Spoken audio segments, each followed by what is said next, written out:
Bitcoin hoodie guy coming back with another Kaspa video. Holy guacamole. Mike Tyson, the like and subscribe button. Thanks for that, Mike. Well, you can see we had a big giant red candle yesterday. There's, lots of negative news around the way. The 187th Black Swan event, 2024, longest decade of my life. But, there was the Tether news that the U.S. government was going to sanction or investigating Tether. So the market went down a little bit. Apparently that might have been false information. And then Israel launched an attack on Iran, and that anytime there's conflict like that, the markets tank.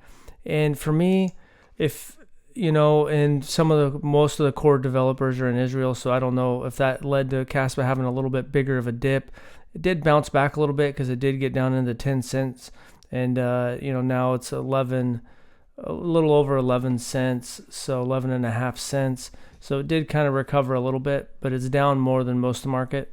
But there's also devs like Coder of Things or Coder of Stuff and Aspect in other countries, so not everyone's there in Israel. But for me, like when Bitcoin went from 68,000 to 66 or whatever yesterday on the Tether news, or went down further off of the conflict in the Middle East, like why would I sell because of that? Because the markets recover. There's the war, Russia-Ukraine war. Markets go down, they go up. There's the Middle East has been hot and heavy for a while. I mean, it's been going on for hundreds of years, but just this recent conflict has been going on a long time, and market goes down, it goes back up. People panic selling is not a good reason to sell, and that's just my opinion. Hash rate 1.19 exahash looking good. Fees, you can see here that 1.3 million yesterday, 4.2 million, 1.4 million. So generating more revenue for the miners. Some big news, nachos on Pionex US. So people on a US registered exchange can trade nachos. So that's exciting news. So you can go on. It's now listed on Pionex.us. That's also today's channel sponsor. You can get a share of 30,000 Nacho prize pool. So you can see it's trading there on Nacho. You can see right there a couple green candles overall. It's trickled up a little bit. Just right here, this is the USD pair, $193,000. It's also got a USDT pair. Available in 47 states. You can see here's Kaspa. This is the Kaspa USD pair. You can see there's that big red candle. Low trading fees, up to 10 times lower than most other exchanges. You can trade with fiat, Tether. Connect the bank account, use your debit card, credit card, and also they have a chance to win up to 10,000 Kaspa. So if you want to go ahead and sign up, I have a referral link in the description and pinned comment. Thank you for Pionex.us for sponsoring today's video. So you can see over here on some of what people are talking about on Reddit. I got roasted in the majority of the sub. This guy was talking about how it would go down, and it did go down. And he sold at 14.2 cents. Apparently, some of his other posts, he bought at 15 cents, so he had a little bit of a loss. And, you can never know when some of the macroeconomic conditions can push something down, but it was a week or two ago. Some people are calling that it could go down to 11 cents. So, short-term games for me, if you're trying to build up for the bull run and longer because you believe in where the project's going, I saw someone here said that, it needs a layer 2 to scale. Maybe something for smart contracts, but even without smart contracts, it could scale up to billions of transactions a day, just the way it's going with 10 blocks a second and eventually 100 blocks a second. I guess around 30 blocks a second, then it would be able to do 1 billion transactions roughly a day. Safarati shared this post with me. Guys, the reality is that current block size is set to 300 transactions due to $100 USD hardware cost limit. They're trying to make it so that you can run everything on Node on $100 software. And so here at 30 blocks per second, which we believe in 2 to 3 years will be current state of block size, would be more than 777 million transactions per day. And if upgraded for block size, you could see 1 billion.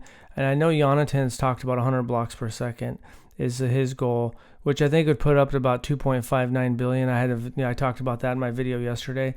So if you believe in a project that's a proof of work, fixed, max supply, that it doesn't have very much inflation left, that now is proven that it can do, it's done more transactions per day than any other proof of work blockchain, and that 10 blocks per second will ramp us up to potentially 259 million transactions a day.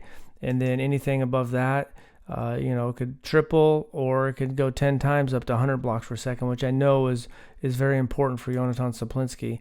So while other people work on some, zero knowledge, maybe layer 2 for smart contracts. So here, when you go back to Reddit, people are just, like, this guy's, man, I missed the party, the red candle down to 10 cents, but he woke up and it was already back to 11 some cents. Some people are talking about buying. Some people are sick of the project. The whole market's been going sideways. There's coins that have rocketed up, but there's also a lot. These people are talking about what happened to CAS. It dropped 20%. Most people think the war is the biggest thing. And so why price is not the near-term metric that matters, part 2. Hash rate is up 24x since a year ago. Now it's holding. The top wallets are up 2x since a year ago and growing. So this guy is talking about there's other metrics that are more important in the short term.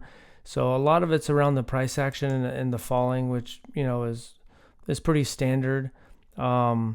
Great post. So right here, I can share this in the description for anyone worried about this price drop. I'll be here I was here when it dropped from 4.1 cents to 1.5 cents. Kaspa was dead then too, except it wasn't.